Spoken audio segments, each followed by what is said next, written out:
Hello दोस्तों, आप सभी का स्वागत करता हूँ अपने यूट्यूब चैनल में।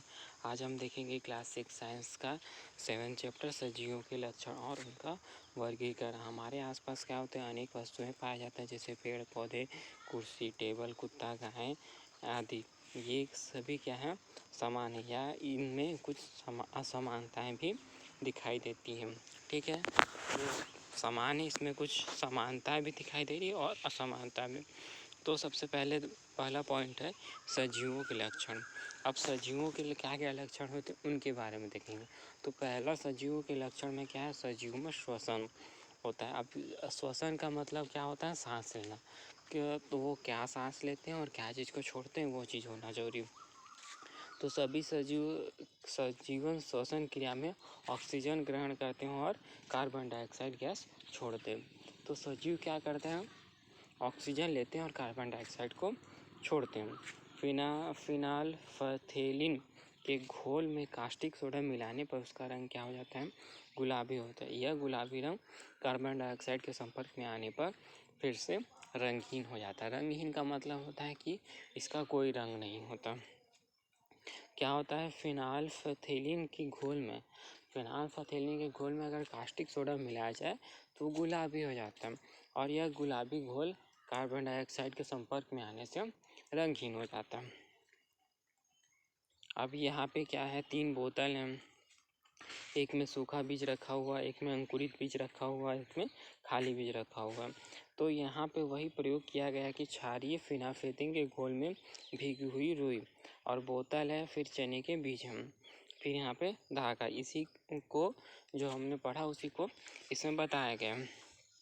इस प्रकार इससे निष्कर्ष निकलता है कि इस प्रकार सजीवों में क्या होता है, श्वसन होता है। सूखे बीज में श्वसन की दर कम होती है, जबकि अंकुरित बीज में श्वसन की दर अधिक होती है। अब देखिए यहाँ पे जो सूखा बीज है इसमें क्या हो रहा है, श्वसन कम हो रहा है। इसमें अंकुरित बीज है, इसमें ज़्यादा हो रहा है श्वसन। फिर देखते हैं हम सजीवों में पोषण कैसे होता है। क्या होता है, पेड़ पौधे की भांति जंतुओं भी अपना भोजन निर्माण करने की क्षमता नहीं होती। जो पेड़ पौधे होते हैं और वो जंतु होते हैं, वो अपना भोजन स्वयं से निर्माण करने की क्षमता नहीं रखते। जंतु अपना भोजन पेड़ पौधों से या अन्य जंतुओं को खाकर प्राप्त करते हैं।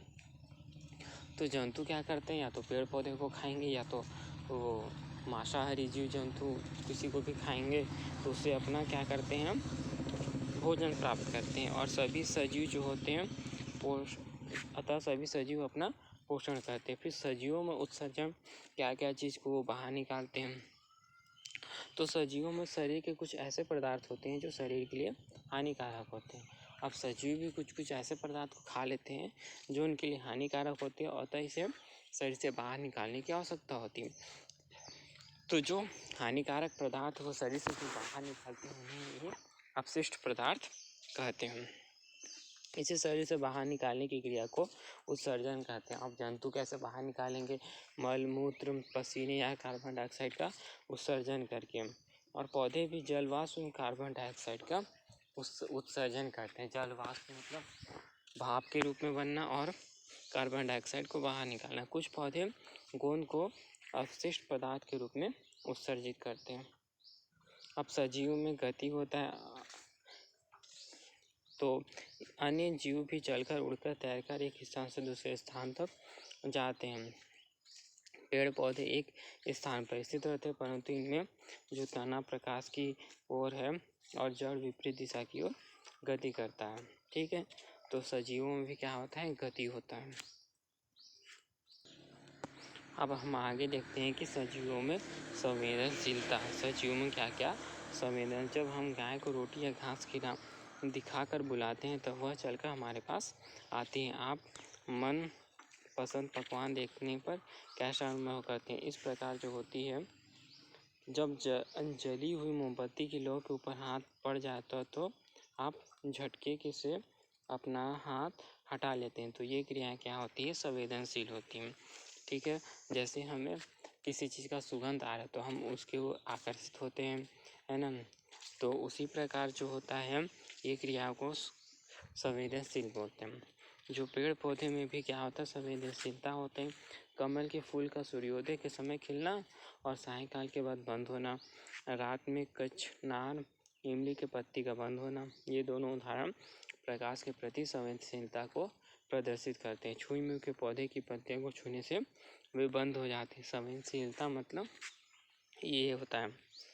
फिर उसके बाद केंचुए प्रकाश के प्रति संवेदनशीलता होते हुए अंधकार की ओर गति करते हैं। ठीक, हमने संवेदनशीलता का मनुष्य, फिर पेड़ पौधे, फिर जंतु तीनों पर देखा कि उनका संवेदनशीलता पर कैसा प्रभाव पड़ता है।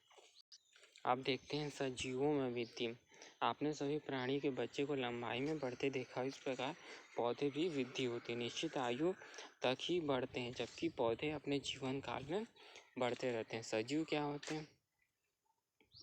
सभी प्राणी के बच्चे जो होते हैं एक निश्चित समय तक ही बढ़ते हैं, फिर उसके बाद बढ़ना बंद हो जाते हैं। लेकिन जो पेड़ पौधे हैं उनकी जो बढ़ने के है वो हमेशा पूरे जीवन काल तक बढ़ते रहते हैं। अब फिर सजीव कोशिकाओं से बने होते हैं।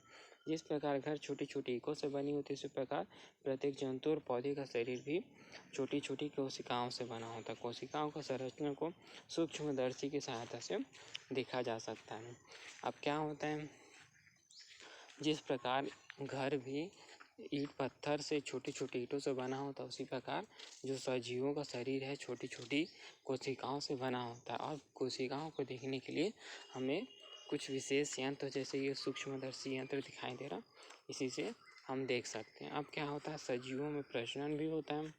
जैसे सभी सजीव अपने ही समान जीवों को क्या करते हैं, उत्पन्न करते हैं। जैसे बिल्ली के बच्चे होते हैं, मुर्गी के अंडे होते हैं, और पौधे बीज उत्पन्न करते हैं तथा बीजों से नए पौधे उगते हैं। अब सजीव का जो जीवन काल है वो निश्चित होता है। सजीव पैदा होने के बाद एक निश्चित काल तक जीवित रहते हैं, फिर उसके बाद उनकी मृत्यु हो जाती है। इसी को सजीवों का जीवन काल कहा जाता है। विभिन्न जीवों का जीवन काल भिन्न होता है, कुछ दिनों से लेकर कई वर्षों तक होता है। अब क्या क्या दिखाया गया दोस्तों इस मैप के थ्रू? जीवन काल के मनुष्य का जीवन काल 80 से 100 होता है, शेर का 20 से 25 होता है, और ये गिलहरी का 8 से 9 वर्ष होता है। बाकी इस प्रकार चूहों का 2 से 3 वर्ष होता है। ये केंचुए का, हाथी का 70 से 90 वर्ष तक होता है, कुत्ते का 10 से 18 वर्ष तक होता है। तो ये पूरा जीवन काल बताया गया है। बताया जा रहा है कि सजीवों में समानता बताया जा रहा है कि समानता सभी सजीव, चाहे वो जंतु हो या पौधे हों, सबकी अपनी अपनी कुछ समानताएं होती हैं। इन सभी का शरीर कोशिकाओं से मिलकर बना होता है। सजीवों का शरीर किससे मिलकर बना होता है? कोशिकाओं से होता है। उनमें विभिन्न जैविक क्रियाएं, गति, प्रजनन, वृद्धि, पोषण, श्वसन, परिसंचरण, प्रजनन आदि समान रूप से चलते रहती है। सभी का एक निश्चित जीवन चक्र होता है। इन मूलभूत समानताओं के आधार पर इनमें कुछ विभिन्नताएं भी होती जो उनके वातावरण के कारण उत्पन्न होती है। जैसे स्थलीय जंतु में प्रजनन का कार्य पैरों द्वारा, जलीय जंतु जैसे मछली में फिंक्स द्वारा, और पक्षियों के पंखों के द्वारा होता है। ये सब क्या है? विभिन्नताएं हैं। अब सजीवों में पाए जाने वाले विविधताएं, क्या क्या विविधताएं होती हैं? आकार में विविधताएं होती हैं। घरों या आसपास रेंगती हुई चींटी, अनाज में पाए जाने वाले घुन को देखें तो ये है हमारी आंखों से दिखाई देने वाले जीव। क्या इसे भी जीव, सूक्ष्म जीव कहेंगे? नहीं। जो एकदम छोटे छोटे जीव होते हैं, जिसे हम सूक्ष्मदर्शी की सहायता से देखते हैं, उन्हें ही सूक्ष्मदर्शी कहते हैं हम। अब क्या देखते हैं? भोजन में विविधता।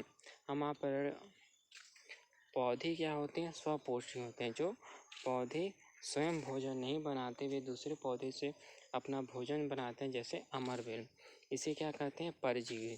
परजीवी मतलब दूसरे के ऊपर आश्रित रहना। कुछ पौधे मृत और सड़े गले पदार्थों को भोजन के रूप में लेते हैं, जैसे इसको मृतोपजीवी कहते हैं, जैसे कुकुर, मुत्ता, फफूंद। कुछ पौधे क्या होते हैं? स्वपोषी होते हैं, जो कीटों को भोजन के रूप में ग्रहण करते हैं। इन्हें कीट भक्षी कहते हैं। जैसे कलश पादप जीव शाकाहारी, मांसाहारी, सर्वाहारी होते हैं। तो इसमें क्या बताया गया है? एक तो स्वपोषी बताया गया है, जो अपना भोजन भोजन स्वयं नहीं बनाते, वे दूसरे पर बनाते हैं, दूसरे से अपना भोजन बनाते हैं। एक तो स्वपोषी हो गया, एक परपोषी हो गया, परजीवी हो गया, मितोपजीवी हो गया और कीटभक्षी हो गया। स्वपोषी मतलब जो भोजन अपने से बनाते हैं, और परपोषी मतलब दूसरे पे आश्रित रहते हैं। मृतोपजीवी मतलब सड़े गले पदार्थों से अपना भोजन बनाते हैं, और कीटभक्षी हो गया जो कीटों से अपना भोजन बनाते हैं। तो हमने क्या क्या क्या पढ़ा? परजीवी, स्वपोषी और फिर कीटभक्षी और मृतोपजीवी, 4 चीज़ के बारे में पढ़ा। जो परजीवी रहते हैं दूसरे से भोजन बनाते हैं, स्वपोषी मतलब स्वयं, कीटभक्षी मतलब कीटों से, और मृतोपजीवी मतलब सड़े गले पदार्थों से। अब हम देखते हैं कि आवास के आधार पर विविधता। सचिव को आवास के आधार पर स्थलीय, जलीय और मरुस्थलीय में विभाजित किया गया। स्थलीय मतलब जो भूमि में रहते हैं, और जलीय मतलब जो पानी में रहते हैं, मरुस्थलीय मतलब रेगिस्तान में रहते हैं। तो ऐसे जंतु हैं पौधे जो स्थल पर रहते हैं, स्थलीय मंडल जैसे गुलाब, मनुष्य। जलीय जंतु मतलब जो जंतु एवं पौधे जो जल में रहते हैं, जैसे मछली, कमल। और जलीय पौधे की जड़ और तनों से हवा से भरी हुई विशेष संरचनाएं होती, जिन्हें पानी की सतह पर तैरने में सहायता होती है। जैसे जलकुंभी। आपके आसपास के तालाब में, पोखर में पाए जाने वाले जलीय पौधे और जंतु की सूची बनाएं। ऐसे जीव जो जल और स्थल दोनों में रहते हैं उन्हें उभयचर कहते हैं। मरुस्थलीय मतलब रेगिस्तान में। जैसे मरुस्थलीय में कंटीली पौधे जो होते हैं वहाँ पे ज़्यादा पाए जाते हैं। नागफनी तथा माशाल प्रमुख, और पत्तियों में कांटे में बदल जाते हैं जहाँ पे पानी वगैरह नहीं मिलता। तो हमने इसमें देखा कि स्थलीय मंडल क्या होता है, जलीय मंडल क्या होता है, मरुस्थलीय मंडल क्या होता है, और उभयचर मंडल। उभयचर मतलब जो जल और थल दोनों में रह सकते हैं। अब हम आगे देखेंगे कि वर्गीकरण की आवश्यकता। हमारे चारों ओर विभिन्न प्रकार के जीव पाए जाते हैं जिसकी संरचना भिन्न भिन्न होती है। इन सभी जीवों का अलग अलग अध्ययन करना कठिन होता है। यदि हम समान गुण वाले जीवों को एक वर्ग में रख दें तो एक जीव का अध्ययन करने से उस पूरे जीव का हमें जानकारी मिल जाएगी। इस प्रकार अध्ययन की सुविधाओं के लिए हमें क्या करते हैं, जीवों को वर्गीकरण करते हैं। मतलब जो एक प्रकार की संरचना वाले हैं उनको अलग कर देते हैं, फिर उसके बाद फिर अलग प्रकार की संरचना वाले को अलग करते हैं। इसलिए हमें वर्गीकरण की आवश्यकता होती है। जैसे सभी सजीव 2 वर्गों में, पौधे और जंतु। पौधे का वर्गीकरण में क्या क्या आ जाएगा? पौधे में क्या क्या आते हैं? शाख, झाड़ी, वृक्ष, आरोही या बेल या लता, ये 4 आते हैं। ये शाख हो गया, झाड़ी हो गया, वृक्ष हो गया और लता। जो पेड़ों में ये 4 प्रकार के पाए जाते हैं। तो शाख क्या होते हैं? छोटे आकार के पौधे थे, तना मुलायम और हरा होता है। इनका जीवन काल 1 वर्ष से अधिक नहीं होता। जैसे धनिया, गेहूँ, धान।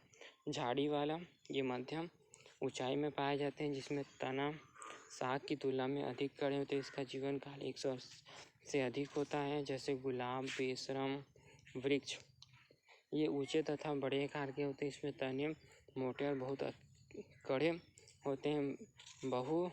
वृक्ष बहुवर्षीय पौधे होते हैं। जैसे आम्ल, आम, इमली, बरगद और आरोही। इन पौधे का तना लंबा किंतु कमजोर होता है। जैसे मटर, लौकी, तुरई, कुमड़ा ये सब। तो इसमें 4 प्रकार के हो गए हैं। इनका जीवन काल 1 वर्ष होता है। इनका थोड़ा अधिक होता है, ये थोड़े लंबे तक रहते हैं। इनका भी जीवन काल कम रहता है। अब हम देखते हैं जंतुओं का वर्गीकरण। हमने पौधे का वर्गीकरण 2 आधार पर किया था, उसी प्रकार जंतुओं का भी विभिन्न आधारों पर किया जा सकता है। अब हम जंतुओं का वर्गीकरण इस आधार पर करेंगे, उन्हें मेरुदंड मतलब रीढ़ की हड्डी है या नहीं, उस प्रकार से। हमारे शरीर में एक नीचा लंबा हड्डी है जो कमर के नीचे तक जाते हैं, इसे रीढ़ की हड्डी कहते हैं, या मेरुदंड या कशेरुकदंड भी कहते हैं। जिन जंतुओं में अगले व पिछले टांग होती उन्हें रीढ़ की हड्डी पाई जाती है। इसका अनुभव उसकी पीठ पर हाथ फेर कर किया जा सकता है। जिन जंतुओं में पूँछ होती उन्हें कशेरुकदंड भी पाया जाता है। जिन जंतुओं के शरीर के किसी भी भाग में हड्डी होती है उन्हें कशेरुकदंड अवश्य पाया जाता है, जिसे कशेरु दंड पाया जाता है उसे कशेरु की जंतु कहते हैं। जैसे मछली, छिपकली, पक्षी, मनुष्य, कशेरु अन्य छोटी छोटी हड्डियों से मिलकर बना होता है, जिसे कशेरुका कहते हैं। कशेरुक दंड नहीं पाया जाता, उन्हें अकशेरुकी जंतु जैसे कहते। कनखजूरा, केंचुआ, सांप, बिच्छू, जिन जंतुओं का शरीर गीले खंडों में बटा होता है उसे कशेरुक दंड भी नहीं होता, जैसे केंचुआ। अब इसमें बताया गया है कि अब कशेरुकी जंतु का वर्गीकरण। मछली जल में रहती है, अंडे देती है। मेढक के समान जंतु स्थल व जल दोनों में पाए जाते हैं, अंडे देते हैं और शरीर में सल्क होते हैं। सांप में शरीर सल्कों से ढका हुआ, अंडे देते हैं। पक्षी क्या होते हैं? शरीर पंखों से ढका हुआ, अंडे देते हैं। स्तनधारी शरीर बालों से ढका होता है, बच्चे को जन्म देते हैं। अब देखिए, जो जंतु है उसको दो भागों में बांटा गया है। जो जंतु है उसको दो भागों में बांटा गया, एक अकशेरुकी और कशेरुकी। कशेरुकी में मछली आ जाएगा, मेढक आ जाएगा और कई 2-3 और जानवरों के नाम आ जाएंगे। फिर हम देखेंगे जीवधारियों के वैज्ञानिक नाम। जंतु और पौधे की विभिन्न भाषाओं में अलग अलग नाम, जैसे आम को अंग्रेजी में मैंगो, तमिल में मंगस, गुजराती में आमड़ी, मलयालम में आम्र, छत्तीसगढ़ में आमा और मराठी में आंबा कहते हैं। उसी प्रकार तेंदुओं को अंग्रेजी में पेंथर, कन्नड़ को शिवांगी, तमिल को चिरोथाई कहते हैं। यह आवश्यक है कि वैज्ञानिक अध्ययन के लिए सारे संसार में किसी एक जीव के लिए एक ही नाम हो। स्वीडन के वैज्ञानिक करोलस नीलियस ने एक ऐसा नई पद्धति बनाई जिसे प्रत्येक जीवधारी की एक वैज्ञानिक नाम है। वैज्ञानिक नाम दो भाग होते हैं, पहला नाम वंश और दूसरा जाति को। उदाहरण के लिए आम का वैज्ञानिक नाम मेंगीफेरा इंडिका है, इसे मेंगीफेरा वंश का नाम तथा इंडिका जाति का नाम है। इसी प्रकार तेंदुओं के वैज्ञानिक नाम पेंथा पांडस का वंश का नाम पेंथरा और जाति का नाम पारडस है। एक वंश में कई संबंधित जातियां हो सकती, जैसे बाघ, सिंह तथा पेंथरा के। इनमें से हमें यह पता चलता है कि तेंदुआ, बाघ और सिंह एक दूसरे से काफ़ी अधिक मिलते जुलते और संबंधित जंतु। इस प्रकार मनुष्य का वैज्ञानिक नाम होमो सेपियंस, मेढक का नाम राना टिग्रिना, गुलाब का रोजा इंडिका, चूहे का रेटस है। तो ये क्या होता है? जीवधारियों का वैज्ञानिक नाम। तो जीवधारियों का कैसे कैसे वैज्ञानिक नाम है वो इसमें बताया गया कि वैज्ञानिक जो थे इनका कैसे कैसे नाम कर रखे। फिर छत्तीसगढ़ का राक्षी पक्षी कौन है? पहाड़ी मैना। वैज्ञानिक नाम ग्रेकुआ, लिली, जिगोसा, पेनू, सुलेरिस है। और छत्तीसगढ़ का राक्षी राज पशु वन भैंसा है, बायसन बोलते हैं उसका वैज्ञानिक नाम। और वैज्ञानिक नाम क्या है? ब्यूबेलिस। इस टाइप के जो वैज्ञानिक नाम है बहुत कठिन है, बोलने में भी बहुत परेशानी होती है, तो हमें ये सिंपल भाषाओं में जो पशु है, पक्षी, उनको बोलते हैं।